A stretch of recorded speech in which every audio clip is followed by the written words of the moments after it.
Hello, everyone. Welcome to the DMV Business Show. I'm your host, Otto Sevilla, and today we have a very special guest. His name is Colin Tarbert. Colin is the president and CEO of the BDC.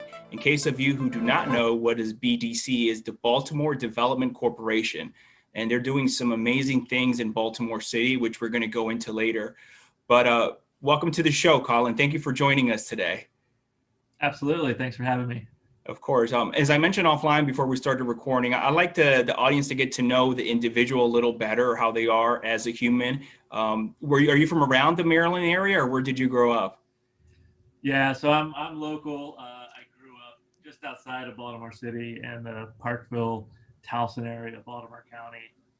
But my family grew up in the city and still have a lot of family members living in the city as well. So definitely grew up locally and didn't travel too far from home for college. Went to College Park, University of Maryland, just down the road.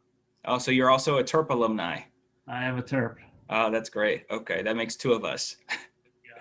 Yeah. So you said you grew up outside of the city. Around what city or town? Well, I grew up just outside of Baltimore City. Okay, So I grew up in Towson, Parkville area, which is Towson. Baltimore County, so just over the line. Okay. How were you growing up as a child? What were you into? Do you remember? Do I remember? It was a while ago at this point, but um, no, lots of activities. You know, I was I did. I'm not known for my sports or athleticism, so there's a lot of jokes running around at BDC. If you want to have small talk, don't ask me what the latest score was because I won't know. But no, as a kid, I did a lot of scouting when I was younger. So definitely into Boy Scouts, camping, outdoors activities. Did a little bit of baseball, but then in high school, I mostly focused on my aspiring rock career. Played a little bit of guitar in some local bands. Nothing good at all, but had a lot of fun.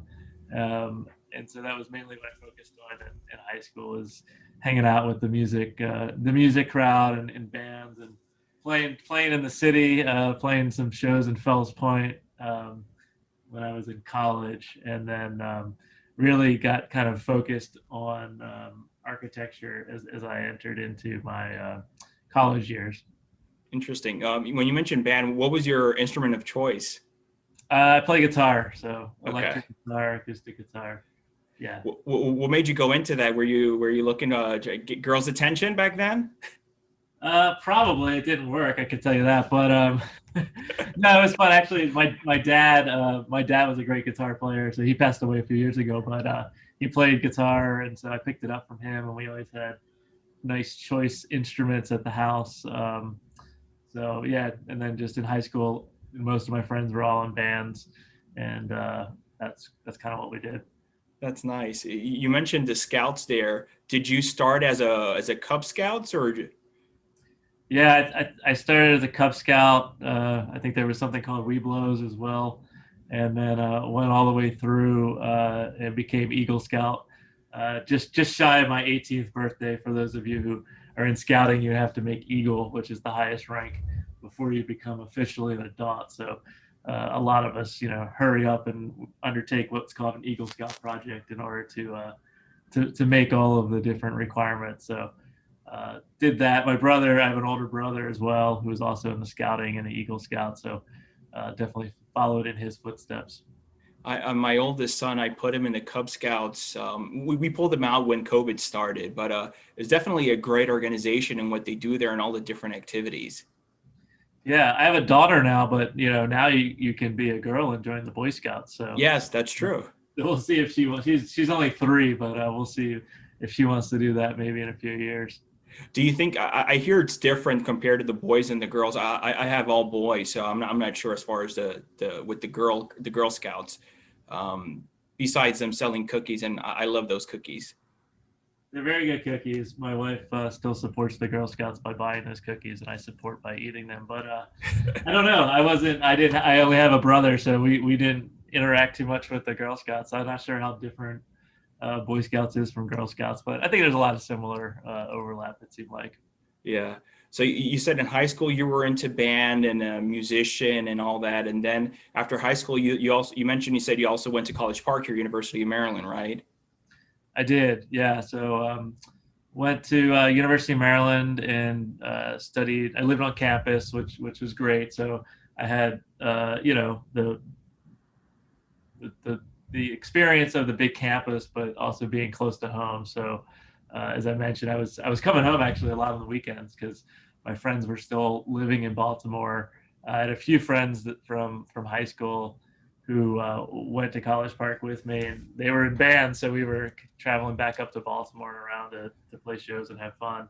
But I was focused on my studies. I didn't deviate too much from academics, and focused on architecture. Applied early decision actually to go into architecture. Had a little bit of experience, with art and building some things. Kind of always enjoyed that, and so took up architecture as an undergraduate. Went all the way through that program, which is a great program. Although you're at University of Maryland, there's 10,000 students. The architecture program, when I graduated, we had a little over 40 people in our class, so you get a really small school experience with the big university feel, and really enjoyed it, and ended up staying at Maryland and did my master's degree in architecture as well, and then graduated and never practiced. But that's more to that story as we go on. Why did you decide to go into architecture? I'm not really sure specifically. It was just I'd started like building some things. In high school, I also participated in the drama club, but I was on the tech side of it. So we did a lot of the building of the scenery and the stage. And then I was always sort of working on little mini projects around the house. And a family friend was a contractor who I ended up working for over a couple summers doing outdoor deck and building and that sort of thing. So yeah, it just seemed like a good blend of art and skill set. And my mother was pretty much adamant that I wasn't gonna do music as a career. She thought that was too risky and too wild. So architecture seemed like a pretty good balance of doing something that was art, but also professional in terms of advancement. And pretty much for architecture, you need it's not a must, but you definitely need that master's. I remember I'm commercial real estate. We had an intern who had an undergrad in architecture as well from College Park, and he didn't pursue the master's. He was unsure whether he wanted to do that or not. But pretty much, if you want to work in the field of the master, is a must, right? Yeah, I think if you want to get, to be a licensed architect, you have to have at least a 5-year degree. So there's a Bachelor of Architecture degree, which is offered at some universities, which is called the 5-year plan. And then there's the 4 and 2 plan, which is the undergraduate, and the master's degree, which is the master's degree is 2 years if you have an undergraduate degree. So yeah, it's a lot of an undertaking, if you really want to do it and pursue it and get licensed and practice. I didn't have enough, patience for it. And so ended up getting much more interested in real estate as did you, and going a little bit of a different route in my career. But I still draw on a lot of the things I learned in architecture school, both design wise and then just critical thinking skills. It wasn't the typical degree program. There's not a fixed solution for architecture. You have to, come up with unique solutions and explain them, and win over your professors that you've given it a lot of thought and energy. Did you also, for the master's program, you also stayed in Maryland? Yeah, I went to University of Maryland for both. So okay. It was like one long 6-year degree is really kind of what the experience was. But I was very fortunate. I studied very well in my undergraduate and graduated, pretty high in my class. And Maryland offers, I don't know if they still offer it, but at the time, if you had a certain GPA, you could pretty much get your full tuition paid for your first year of graduate school. So between that and some graduate assistance, I basically got my graduate degree covered and came out debt free, which was great. That is great. So once you received the master's, you decided not to go into that, or what happened then as far as not continuing with that architect field? Yeah, so in architecture school, for those of you who have been, you know that you spend a lot of time in what they call studio. So instead of doing your work in your dorm room, you end up spending a lot of time at the architecture building, and you have a desk, and you spend late nights there, all nighters as they're called, and there's quite a few of those in architecture. And so when you're doing that, you're also usually talking to your neighbors. Occasionally there might be an adult beverage involved in that, and you kind of end up just like, if you don't have your headphones on and you're in it, which is also part of the time, you're usually debating and having intellectual conversations with your colleagues, which is the great part of architecture school. So I guess I was running my mouth a little too much about politics and government and these things, which I didn't really even know I was doing at the time. And I was also very curious, as most college kids are. And so while I was at University of Maryland, I took extra classes outside of architecture, which is a little unusual, and it's very hard to do because the undergraduate program at Maryland, you spend the last 2 years, so your junior and senior year in studio, but your first 2 years you don't. It's different for other schools where you spend 4 years in studio, but sort of less time. So the first 2 years of the program, you have sort of more leeway to sort of explore and take other subjects that you're interested in, and then like the last 2 years, you're pretty much just stuck in studio. So I say that by background because I was able to take an entrepreneurship program. It was actually kind of like the first year that they did it at University of Maryland. It's obviously still in existence today. And so I did the citation program at the business school.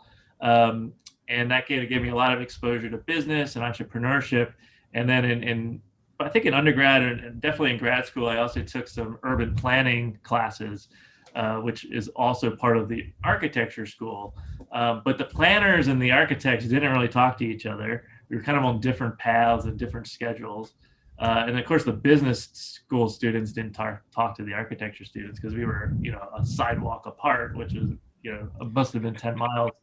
And so, so I crossed the sidewalk and went there, and I met some of the planners. And so, what was great about that was, they kind of, I got some good advice. And so, one of the planners had done what's called a fellowship at the city, Baltimore City government. And so the year after my undergraduate, the year after my master's degree, I apologize, it's been so long, I took part in a Baltimore City fellowship program. And so it was Mayor O'Malley at the time. I applied, I was accepted, and they place you at a different agency based on your skill set and what you want to learn. And so I was placed here at Baltimore Development Corporation, in 2006, I guess it was, so many moons ago, and basically started here as an intern. And that came out of those late night debates in studio about, any kind of, politics or whatever, government. And so I never thought I would be in government. I was always wanted to be a real estate tycoon like yourself, an entrepreneur. And that was sort of what got me interested in real estate development, and ultimately, led to me being here at Baltimore Development Corporation. Wow, that was 15 years ago, Colin. That's great. Okay. But you're still a young guy. It's never too late. Yeah, I haven't ruled it out yet. So maybe after my public service, I'll go and be a real estate developer. But it's not as easy as people think. We work with a lot of real estate developers here, and I've been part of lots of projects on the public side, and even have played a little bit of real estate developer here in my public service, which we can talk about if we get to public markets. But yeah, not for the faint of heart. There's a lot of money at risk, and a lot of things can go wrong. And so, oftentimes it looks easy, and people say, "Oh, the developers are making all this money," but you can lose a lot of money, and we saw that in 2008 when I was here as a staff person. Yeah. Colin, the BDC, for those who may not know, I mean, you guys have so many resources there. You mentioned real estate, to tax incentives, to different initiatives and programs for local small businesses in the city. Can you explain just a general overview to the audience what the BDC is, please? Sure. So technically, we're the City of Baltimore Development Corporation. We're an independent 501c3 charitable organization was set up like that in the late 80s. But we function as the city's economic development agency. So our sole mission here is to expand the job base and the tax base in Baltimore City. And now we're starting to craft a more refined version of that. But at a high level, like that's what we want. We want jobs, we want taxes, we want growth. And so we have lots of different sort of programs and services that we offer, which I can go through. But at a high level, we work with everyone from an entrepreneur all the way to a company the size of Amazon and everyone in between. And a large portion of that is working directly with companies who are typically here, where retention is always sort of the first immediate strategy. It's sort of the easiest one. Let's keep what we have. And then two is expanding those businesses. So hopefully they're being successful and growing. And so we want to make sure that they have the space and the talent to do that. And then third is, attracting and new companies to come here and making sure that they're welcome and that they get through all the processes that you need to get through to start a company. So we do a tremendous amount of business development, and then the other portion is focused on assisting or in some cases initiating real estate projects. More lately in the BDC history, it's more working with developers to get private development underway. But we also have a lot of city property that we control and oversee that we're trying to get put into higher and better uses. Great. Before your current role right now as the president and CEO of the BDC, you said you started off as an intern 15 or so years ago, right? Correct. Yeah. How was it? How was that transition from intern 15 years ago to where you are now in your current role? Yeah, I mean, it feels like it happened. It feels like it happened yesterday. It feels like forever ago. So it's sort of a interesting position, but yeah, I mean, it was great. It gives me a lot of perspective. So because I started here essentially as an intern, and then I worked here for 4 years. After a brief stint in the private sector, I worked here for 4 years as a staff person, doing the day-to-day work. I have a good understanding of what my team is doing and the hard work that it is to move it forward. So that's great for being now in sort of the leadership position because I've been there, right? So people can't accuse me of not having, climbed the ladder. I did that. I also spent, after I was here at BDC, I spent about 9 years in the mayor's office in different roles. And a lot of it was sort of working with BDC and in some ways, BDC reporting to the mayor through me. So, I know this agency very well. Served on the board for 5+ years before I came back, and was always working with BDC to get their projects through and any city approvals or partnerships they needed. In the mayor's office, that was my role. But the mayor's office role, of course, gives you a much broader perspective than just having worked at BDC, and so that has also been instrumental to understand how people on the outside view BDC, but also having this, long and in-depth understanding of what it's like to be inside BDC. And so trying to, work those two things at the same time to, further us. We're a good organization. I think we have a very good reputation in terms of our professionalism and what we're able to deliver.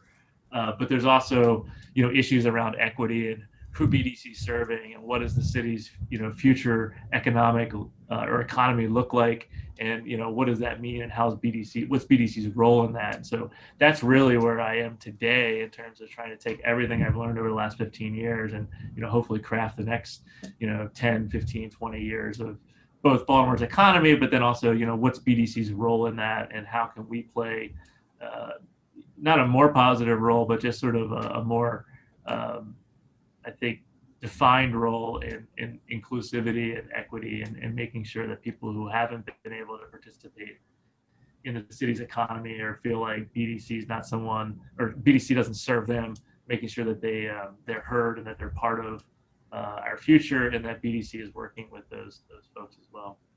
Is that one of the recent purposes why you launched Baltimore Together? Yeah, so thanks for bringing up Baltimore Together. And this is every 5 years, roughly, the city and other cities and regions go through a strategic planning process. So the acronym in sort of trade language is CEDS. It's a comprehensive economic development strategy that's required by the federal government in order to be eligible for certain federal economic development funds.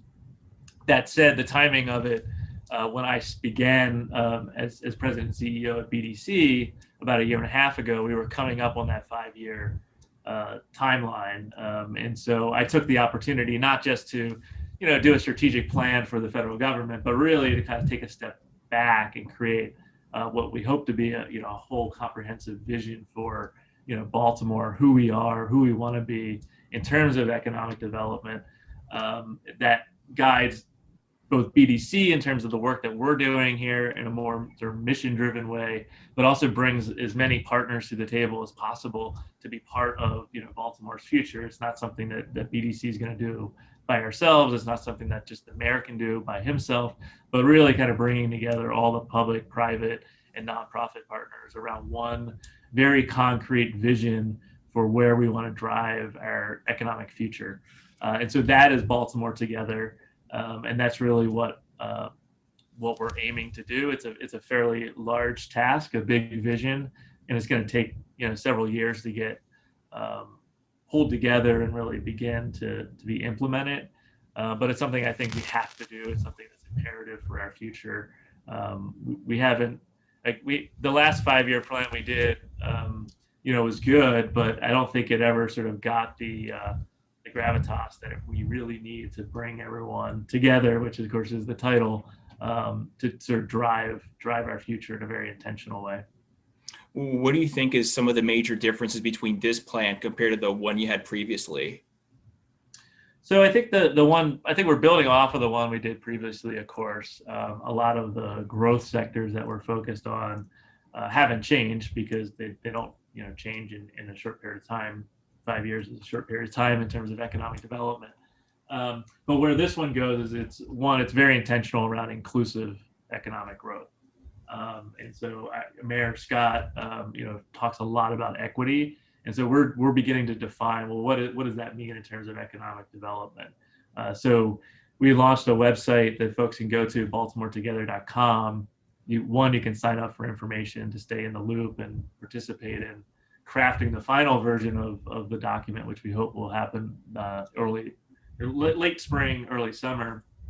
But what you'll find on there is an interim report, which talks about the year plus work that we've done with almost 300 people now, and kind of crafting some overarching strategies, that ultimately will be defined in the final plan. But we talk a lot about inclusive, we talk about equity, and there's a very specific commitment to racial equity in the beginning of this plan, which, not only is BDC not sort of written a very declarative statement on, closing the racial inequities in the city, but even as a city, we haven't sort of had this declared statement.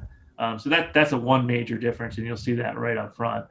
Two, we're just trying to engage a lot more people in this process. And three, we're making it a 5-year initiative. So while the last plan was sort of looking out 5 years, this one is really an implementation plan. And the goal by the time we finish this is to have a framework and a structure, hopefully with someone leading just Baltimore Together, to be able to implement this and report out on an annual, if not more frequent basis, like the work that's getting done. And so this will be much more of a living initiative as opposed to a booklet that sits on a shelf, so to speak. And so those are some of the main differences that Baltimore Together has versus what we've done in the past. I noticed in this report, Colin, that there was a big focus on bringing more people in to the city to be here as residents. And that's great considering that historically, the last years, Baltimore City has been losing people, right? I like that part a lot. What are the city's thoughts, or how do they plan to actually do that as far as bringing in more residents into the city? Yeah, and what you'll find on the website is you'll find a pretty in-depth report there about growth in terms of residential growth and what that means in terms of the economy. And in the short version, for those that don't want to read the 80 plus pages, is that Baltimore needs residents, and we need all types of residents. So it's very much again aligned with our inclusive growth policy. We don't care if you're making $1 million or you're making minimum wage. Having you as a resident of Baltimore City is going to help our economy move forward. And so we're welcoming everybody who wants to be part of this city's future. So how do we do that? I mean, that's sort of the big question, right? I think we've got to try to figure out everything. There's a lot of reasons to move to Baltimore. And actually, I think post-pandemic, we may see those trends in Baltimore's favor. As you mentioned, people are moving out of the city faster than they're moving in. So we have a net migration out. However, if you look at the data, and some of this again is, if you click through the website, you'll find some of the data about who is moving in. And so what we see is we actually see higher educated or more educated individuals with higher wages moving into the city. The folks leaving the city are either lower income people or middle class, in particular middle class African American families who I think have reached a level of success and decide they're going to move out to the suburbs for quality of life issues, for housing type, etc. So one, again, is a retention strategy. Same thing with business development. It's easier to keep who you have here. So one is trying to address, in this case, it's almost black flight from the city, figure out why those families are leaving and what we could do to keep them in the city. And then two is, continuing to promote Baltimore as a place to live for those who are outside of the city. What we're seeing is we need demand for new housing. And so there's an accompanied report that our partner agency did, which is Live Baltimore. They're also a nonprofit, partly city funded, and they're focused completely on residential growth and residential retention. And so they did a market study, and depending on the type of housing, we believe that there's a lot of growth opportunity. So, homes that have that are more appropriate for growing families is one. Here we have a lot of apartments; they're doing well. A lot of the neighborhoods in some of the denser areas of the city, Canton, Fells Point. I live in Butchers Hill, which is also a row house community. We have 3 floors, so it's a little bit bigger. But when you have a growing family, and you start to look at options, you tend to look at larger, maybe more suburban type housing. And so folks leave and they move to the suburbs. But of course, we have a lot of the older suburbs in the city as well. So I think, targeted incentive programs make a lot of sense to keep those. It's much easier to incentivize existing residents for a few $1,000s to keep them here. The city will do much better long term than having them leave and trying to recapture them. We need to focus on our property tax issue. It's very high compared to the surrounding counties. Just the cost of living can be more expensive, even though our housing costs tend to be a lot more affordable. And so some of those things are talked about in the report, and they're talked about in the work that Live Baltimore has done. But a lot of it's also just knowledge. People sort of assume that the city school system, isn't great for their family, but they actually don't know that. And when they get into it and we introduce them to the principals, they're a lot more open-minded about schools and that sort of thing. So I think it's marketing. I think it's telling our story. I think there are some competitive issues that we need to focus on in terms of incentives, our property tax, and then just the type of housing, making sure that we're offering everything that the market's demanding. I love this area. There's not many areas in the country, I believe, that are strategically located and have 2 major cities, 2 major MSAs, 45 an hour drive. You have Washington, D.C. and Baltimore. I grew up in D.C. and now live in Maryland now for several years. But I love Baltimore because it gave me that first opportunity as a real estate investor myself. And I purchased my first multifamily in Baltimore City. And like you said, you see it firsthand with the demographics in the city and the population that you said is net migrating, but there's still demand. I even remember some of our first few tenants were some MICA students, because it was near sort of the Station North area there. But I think there's just tremendous potential in the city. Yeah, we have amazing locations. So, being part of the DMV is a huge asset for us. You can jump on a train and be in New York in 2.5 hours. You can jump on a train and be in DC in 45 minutes. And sort of Baltimore is this, in some ways, this sort of undiscovered gem, which in some ways is great for me because I think I have a pretty easy pitch once we get people here to Baltimore. Same, it's also so frustrating because it's like, we should be growing, not shrinking. Yet the census numbers that are going to come out, I'm sure, are going to show us declining again in population. But when you start to look at who's moving in, who's moving out, that tells a different story about, I think, where our future is headed, as opposed to maybe the current numbers. And I know when I bring people here, from out of town, or we see site selectors who come in who haven't been here for 20 years, they're blown away with the amount of progress that's happened. Not just, around the waterfront where people see Harbor East and they see the Four Seasons, but neighborhoods like Station North, where BDC started, 10 plus years ago, making strategic acquisitions and making strategic investments. They've blossomed into the really cool, authentic arts districts with a whole mix of people, extremely diverse. You mentioned colleges and universities. We've got 16 colleges and universities in the surrounding area. I think most, if not, about 12 or 13 of them are in the city proper. So you have this, annual, influx of young, obviously intelligent people coming to Baltimore and learning about it. So yeah, we have so much here to offer, from geography to talent to affordability. And, as I mentioned, we're seeing people moving from Silicon Valley, San Francisco, New York, even DC, right? You can take the train, you can still work in DC, but live in Baltimore. And Philadelphia too. I mean, Philadelphia is very similar to Baltimore, but I think from an affordability standpoint, I think Baltimore still definitely edges out in terms of competition. So I think the future is bright for Baltimore. We have a lot here to celebrate. We're this undiscovered gem that, it's kind of nice to keep it to ourselves, but at the same time, I think for us to, kind of continue to see more neighborhoods transform the way Station North has, we want to bring more people to the city. Yeah, no, that's great. What would you say, Colin, as an individual that drives you and motivates you? I think I've just always been interested in giving like 100% of like whatever I do. I mean, I guess my rock star career didn't quite pan out, but no, I mean, I've always just been passionate about cities. I sort of left out part of the story about also how I ended up in Baltimore. But when I graduated when undergrad at Maryland, and I was doing architecture,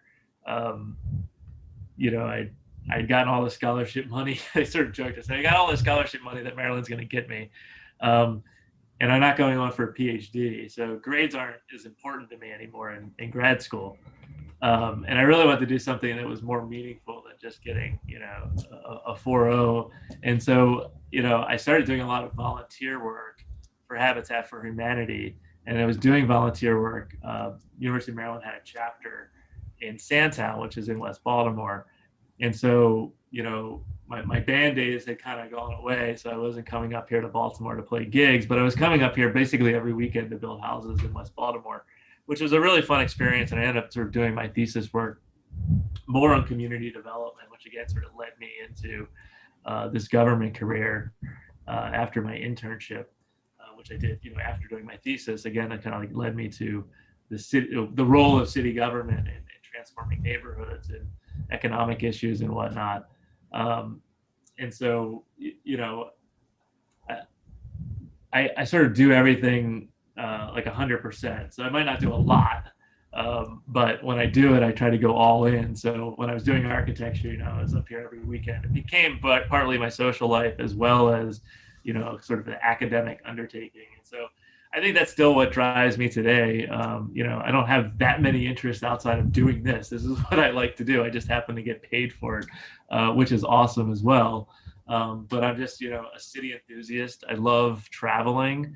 I love working with other cities. It's sort of one thing that I'm taking on here at BDC. I was on a call this morning with my counterparts in Italy, in particular in Torino, Italy, Turin, Northern Italy, that we've been building a relationship with over the last couple of years. And people are like, what is this about? Italy and Turin, you just want to go on trips. I said, yeah, of course I want to go on trips and go to Italy. It's so exciting. But the amount of work that they're doing in social innovation, and they're a very similar city to Baltimore. They lost a third of their population. They're post-industrial. They're trying to find their next, sort of place in Italy's economy. And so, again, like, it's fun. I really enjoy the benefits of, going to Italy and dining and having fun food and wine, but it's really just like part of my career path.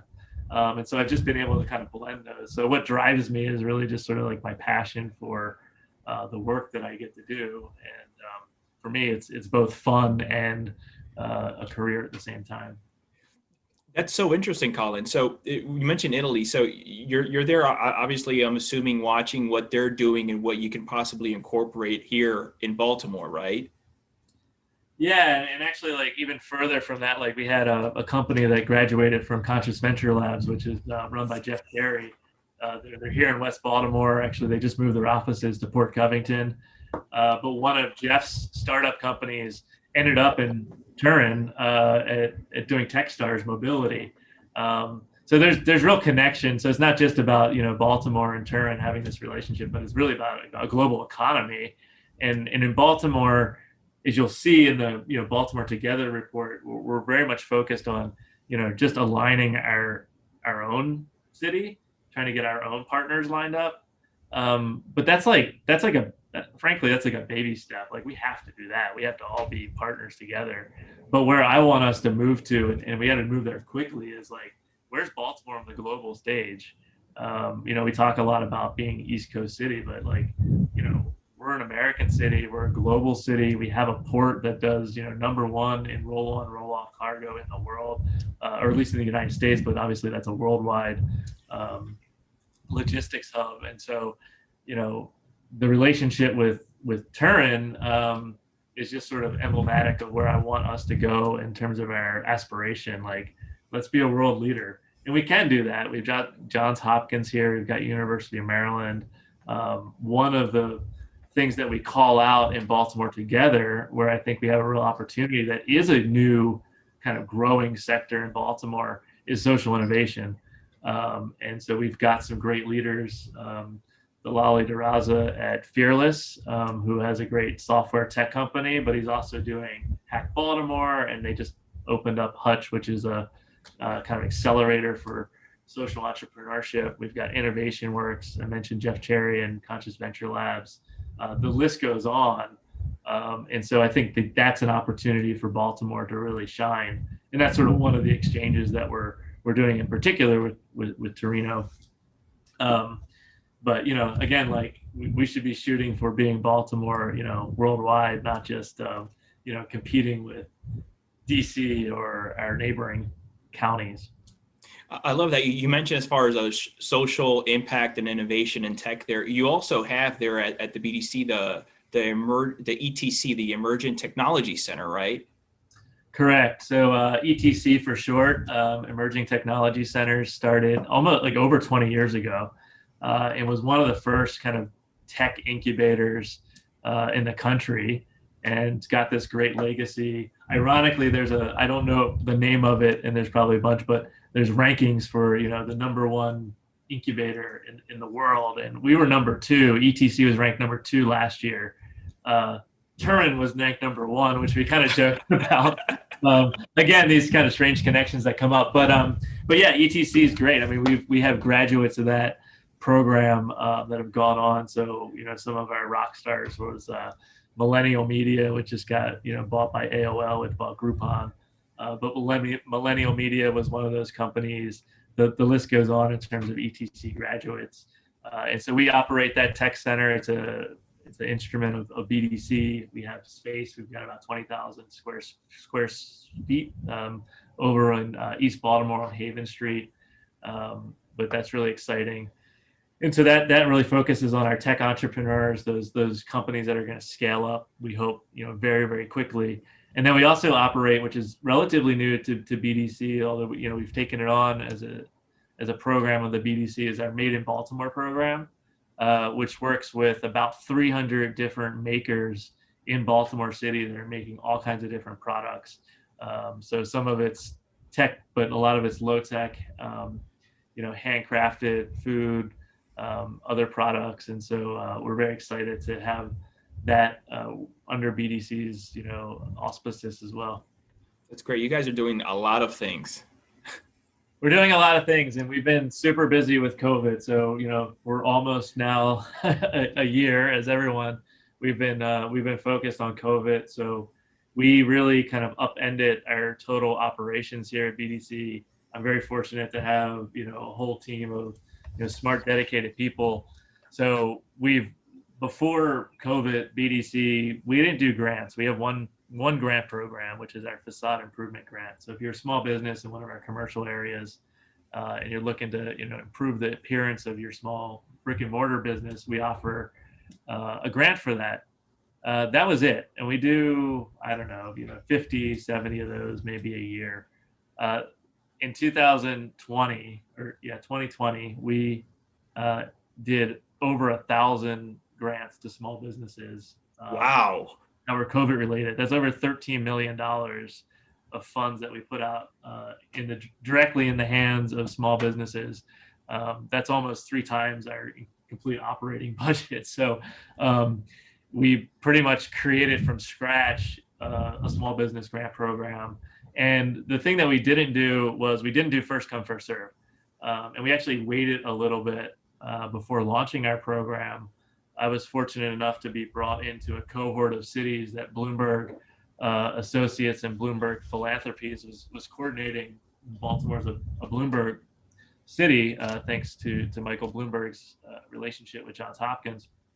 And so I was kind of seeing what other cities were doing and how they were getting through this, because how are we going to get all of this money out on the street in very small increments without any infrastructure at all.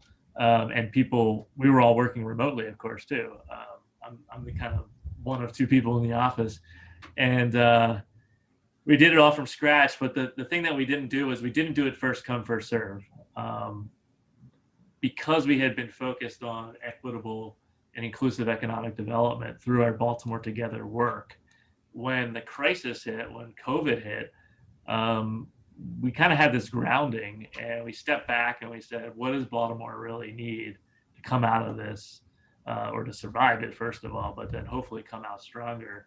And what we decided was we really need an equitable approach. We need to make sure that these dollars go to small businesses that are typically left out of economic recovery. And for the most part, those are our, Black and brown owned businesses. Those are the businesses in neighborhoods that have been underinvested or disinvested in for years. And so we came up with, a very set, direct, intentional list of criteria that we thought would target those businesses first.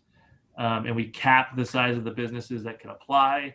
We prioritized businesses owned by people of color. We prioritized certain areas of the city to make sure that they got funds.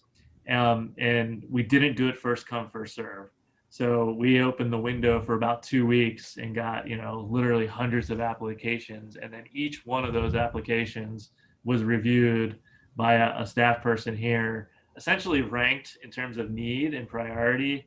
And then we awarded the funds, the best that we could based on all of those. And so in the first 2 rounds of grants, which is the way we set that up, it was hyper local. So 70% of the grants went to businesses owned by city residents, so people that live here and work here. Over 60% went to businesses owned by people of color, Black and brown owned businesses, and over 60% went to women owned businesses as well. And so we were very proud that we were able to do that. It wasn't easy. It was the really hard way to do it, but it was the right way to do it. And actually, we've kind of shared that model with other cities that were, I think trying to achieve a lot of the same things. As we moved on, we did another round of restaurant grants where we actually changed the criteria. So when you look at the statistics, we haven't released them yet, but when we do, they're sort of less diverse. But we did that because at the time, PPP, which was the payroll protection program at the federal level, had run out. And so a lot of these businesses, while they might not be owned by people of color, they're very large employers. And so they employ a lot of people who are either city residents or minority. And so we focus really on kind of securing that employment for our city residents. So you'll see the numbers kind of skew. Today, we just released another round of restaurant grants. And so we went back to our criteria and we said, well, we want this to make sure that this is as inclusive and equitable as possible. So we learned our lessons and we adjusted to have some other criteria there so that hopefully we can get more of the restaurant money in particular to black and brown businesses. But again, like that's been, our approach from the very beginning of the recovery, and hopefully that pays off. And so when we come out of COVID, knock on wood, we'll have a more resilient economy because we've invested in small businesses, locally owned businesses owned by people of color, who are really kind of what I see as the future of Baltimore in terms of attracting more people and growing more jobs. I love that, Colin. I'm curious, with the whole influx of demand with all these people and their interests, were you already set up and had the proper infrastructure in place, or how did you deal with that? The short answer is not really. We invented a whole new website, which is BaltimoreTogether.com. We had already had that name as part of our overall strategic planning process, but we hadn't shared it with anybody. And we said, gosh, there's all this information coming out from the feds, from the state, BDC is going to have its programs.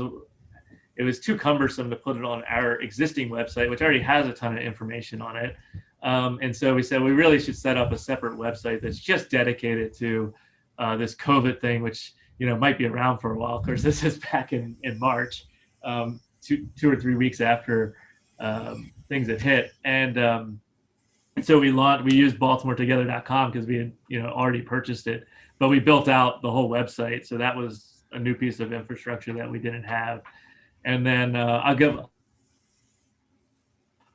a shout out to a non-Baltimore City business, but it's been great. If you use Airtable, which is a pretty prominent platform, we had been using Airtable internally, just kind of like manage our own teams, but we were able to do all of the data capture, all the online forms for grants using Airtable, which did not crash at all, and it's been seamless. And we've been able to share internally all the grant information. So of course we've got all of our team here is accessing the grants and reviewing them, and everyone can see who's doing what and where we are on it. And I can check in from my phone to see where we are on the grant reviews, and people call and say, did you get my application? I can pull it up and say, yeah. So that's been a godsend, and they were very helpful with us. As I mentioned, we're a 501c3 organization, nonprofit. And so the fee for Airtable to kind of step up to an enterprise system was pretty minimal. So we probably wouldn't have survived without that technology. And of course, I got to give it up to the team here who figured out how to use it and get it, all up and running. But yeah, that was all invented from scratch. We didn't have any of that back in March. And so there was I think I saw like on LinkedIn or one of these social media sites, it was, who's been leading the tech revolution in your company, your chief operating officer or COVID. And it certainly has been COVID. But I think it'll be great for the future too, because I think a lot of the efficiencies that have been gained out of COVID will be around, and we've been able to reach a lot more people through it. We were very concerned, kind of going back to the inclusive part, that we weren't going to be able to reach businesses, especially those who aren't online or hadn't potentially interacted with BDC before. And so doing all of this virtually or online, we were worried we weren't going to reach those businesses. And so we did a survey. The first thing I did, like even before the lockdown began, I issued a survey on social media And the responses were great. We got 700 responses from small businesses. And we mapped them all on GIS. We're pretty good at mapping here as well. And so we could see where the gaps were, and we could see who hadn't, connected with us. And through that process, with some foundation funding, we ended up, we being BDC, coordinating, which is still working as a technical assistance network. So it's us leading 18 different, or not leading, but coordinating 18 partners, which again is part of Baltimore Together. It's actually a great story, success story that came out of COVID, that we were able to get all these different partners working together for a period of time to serve our small business community. Served over, I think, 1,400 small businesses through that technical assistance network. 8 of the partners are similar to BDC, the kind of small business assistance folks that help you with your PPP or help you with EIDL, which is the SBA's program, or just any other issues you're having. And then the innovative part of it is the other 10 groups are community organizations, and they're all led by people of color. So the Black Arts District, other Main Street programs. And so they were on the ground and could kind of access those businesses that might not have worked with BDC yet. Maybe they were too small, or they weren't familiar with us, or they frankly, didn't think we were the kind of entity that would serve them. And so we were able to reach a lot more businesses, and frankly, a lot more businesses of, owned by people of color, as I mentioned. And so I think, like 50% of the network businesses, are owned by Black and brown business owners. And so that was, one of the things that we want to take moving forward as a best practice and try to expand it beyond just the COVID assistance. But, how do we transition that into, small business loans and credit enhancement and all the other things that small businesses need to survive? It's unfortunate, obviously, what's happening with COVID, but I feel COVID also sped up a lot of things in many industries, just like what you're telling me. And it's also, I feel it's been the same with what I do with commercial real estate. It just made everything just much more compressed. And you almost have no other choice but to innovate or find other resources and avenues. Yeah, absolutely. I watched a recent Richard Florida interview that the BBJ did. And then I participated on a panel that I think airs tomorrow. But the Richard Florida's comment was, it's kind of the accelerant, So a lot of the trends that we were seeing before, COVID has just accelerated for better and worse too. So like we already knew that our minority businesses were disadvantaged and typically impacted. Well, when we saw that with COVID, the economic impact of COVID from what, I've seen in the data that we're collecting is like it's not a even economic impact. It's very dynamic, and it's hit certain industries really hard, like the restaurant hospitality industry, and then it's helped other industries like logistics and online purchasing, e-commerce. And so the same thing, is affected, both kind of like demographically, like we've seen it hit our African-American community much harder, not just from a health perspective, which has been true, but then also like as a small business owner, right? They have less access to capital, they have less banking relationships. And so, the sad part about COVID is it's sort of, it's pulled back the curtain, I think, a lot on, inequity that we knew existed, but maybe it was harder to sort of point to. And now, COVID is really, shown a light on that. But then in other aspects where, we have a great logistics hub here in Baltimore, we have a company, an ETC company. Unfortunately, they're just over the line in the county, but they obviously employ a lot of city residents, and the CEO is a city resident. It's a company called Whitebox. They grew out of ETC. They're an e-commerce business, and they just raised, I think, $16 million of venture capital in 2020. And they have, their customers are Amazon and others. And so, they're growing.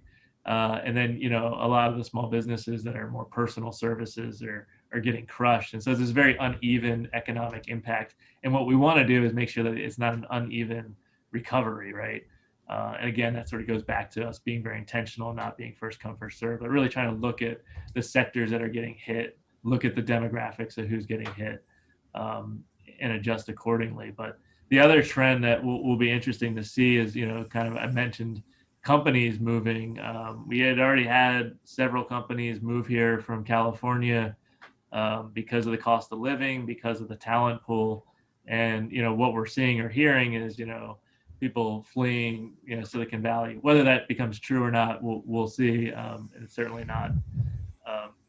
I don't have any angst against Silicon Valley, but it would be great for some of the concentrated wealth in our country to be maybe a little bit more distributed in terms of growth. So hopefully Baltimore can be on the upside of that trend, and I think it's one that COVID has accelerated, as Richard Florida would say. No, that's so true, Colin. Knowing what you know now, is there anything you wish you would have done differently at the start of your career? Well, that's a great question. I don't think so. I mean, I'm fairly happy with where I've gotten to. Hindsight's always 20/20, so I know, I've made mistakes along the way. It probably just to be, more ambitious and to, not be so sort of reticent. I'm actually, I typically don't do these types of, interviews, and I'm not the front person. I've never been the front person in my career. I've sort of been, in most cases, behind the mayor or behind a CEO. And I've always enjoyed kind of playing that role. I'm not one to sort of want to jump in front of the camera or be quoted. Now it's my job, so I have to do it. I feel like, I'd be letting my team down if I didn't go on and talk about all the great work that they're doing, because I was in their shoes too. And, it's nice to kind of hear people sing your praises. So, but I probably could have done, more of that earlier in my career and been maybe a little bit less reticent. But no, I've been very fortunate to have great mentors and people look out for me and be able to kind of help me along my path. And a lot of it just goes back to kind of serving many people, right? It's been said by lots of different people. It's probably said in the Bible or something, although I'm not a scholar, that, how do you become successful? But, by serving many. And so I'm just fortunate enough to have had positions where I get paid to serve and help a lot of people. Working in the public sector, it isn't easy. It's not for everybody. It's very different than the private sector in terms of the stress and what you deal with. But it's also like really awesome to be able to come to the office and my job is basically to help other people succeed. That's what BDC is here to help your business succeed in Baltimore. It's to help you grow as an entrepreneur or a business person. And so I think it's very rewarding to be able to do that and to make a career out of it. So I'm not sure if I quite answered your question there. I deviated, but I think it's important to recognize that as well. No, you definitely did. To wrap things up, Colin, what do you like to do in your free time where you're not busy working? Yeah, so I have a family, so married to a wonderful wife, and I have a daughter, so they both keep me very busy, and we've got a dog as well, so it's like he's the first baby. So a lot of it's family time, and I guess my hobby would be running. So I try to get out and run. Not a cold weather fan, so this past week hasn't been great, but yeah, usually between running, family life, and working, that pretty much fills up the 24 hours. Yeah, that keeps you busy. If people want to reach out and learn more about you and what you're doing there at the BDC, what's a good resource or websites they can find out some more information and all the different programs you offer? Yeah, so in terms of websites, the Baltimore Development Corporation's website is baltimoredevelopment.com. So you certainly go there and learn about all the different economic development programs that we offer.